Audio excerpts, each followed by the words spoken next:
How best to treat uncomfortable accumulation of fluid in the abdomen secondary to pancreatic cancer. Hello, this evidence-based content is prepared by Saboor, fellowship-trained consultant surgeon, and if you or someone you care about is dealing with advanced pancreatic cancer and experiencing abdominal swelling from fluid buildup, you're in the right place. I know that learning about late-stage complications can feel overwhelming, especially when you're already facing so much. Before we dive into management strategies, let's quickly establish what we're dealing with. Ascites is the medical term for abnormal fluid buildup in your abdominal cavity, that space that contains your intestines and other organs. In advanced pancreatic cancer, this isn't just bloating or weight gain.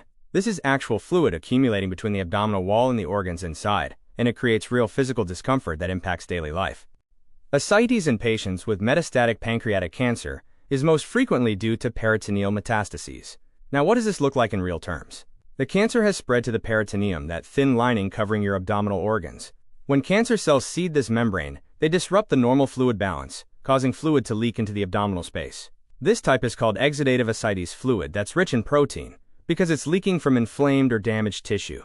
Among patients with locally advanced tumors, ascites may be caused by something completely different: portal vein thrombus.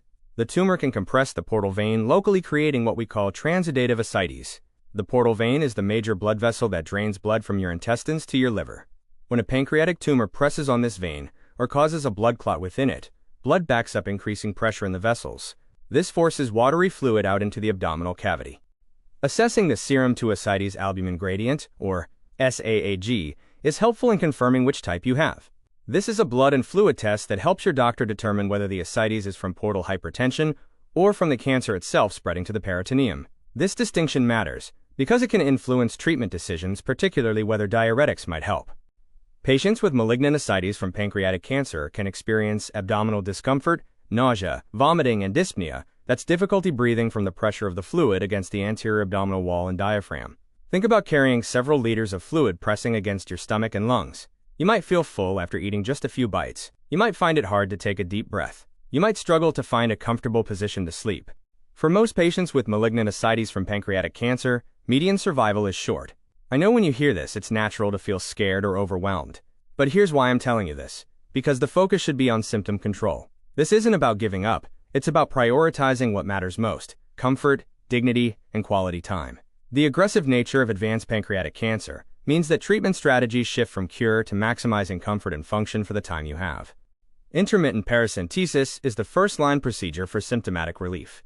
Paracentesis means inserting a needle through the abdominal wall to drain the fluid. Your doctor uses local anesthetic to numb the skin, then inserts a thin catheter to drain the fluid, sometimes several liters. The relief can be immediate and dramatic. You might finally be able to take a full breath or eat a proper meal. But symptom relief from intermittent paracentesis tends to be short-lived, and the procedure must be repeated for symptom relief. If reaccumulation requires more than once weekly, paracentesis placement of a long-term drainage catheter is a suitable option. This is an indwelling catheter, a tube that stays in place so you or a caregiver can drain fluid at home as needed.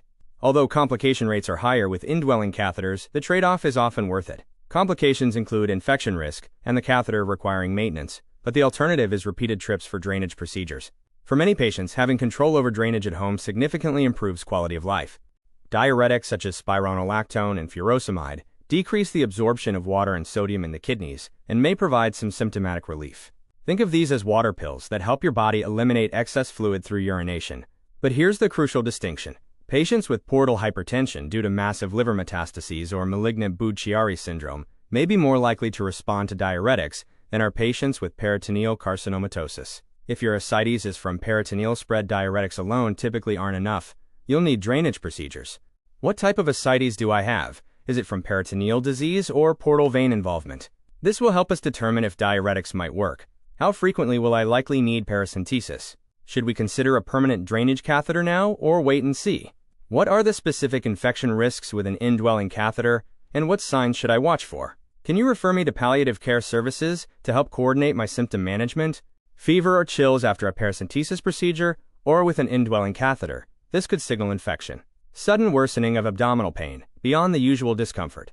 Severe difficulty breathing that doesn't improve after drainage. Signs of confusion or altered mental status. This could indicate complications.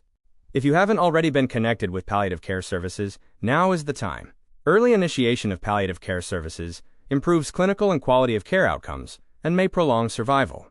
Palliative care specialists are experts in managing exactly these kinds of complex symptoms. They work alongside your oncologist to optimize your comfort. They're not just end-of-life care, they're quality-of-life care starting from diagnosis. Ascites and advanced pancreatic cancer requires active symptom management focused on your comfort and function. Your next step: have an honest conversation with your oncologist about drainage options, and request a palliative care consultation if you haven't already. This information is for education. Always discuss your individual situation with your healthcare provider. I've outlined several reputable resources here, which you may find valuable for further information on this topic. These include up-to-date clinical guidelines on supportive care for advanced pancreatic cancer, the National Comprehensive Cancer Network, NCCN guidelines for pancreatic adenocarcinoma, and information from the American Cancer Society on managing symptoms of advanced cancer. All links are available in the description below. Thank you for watching.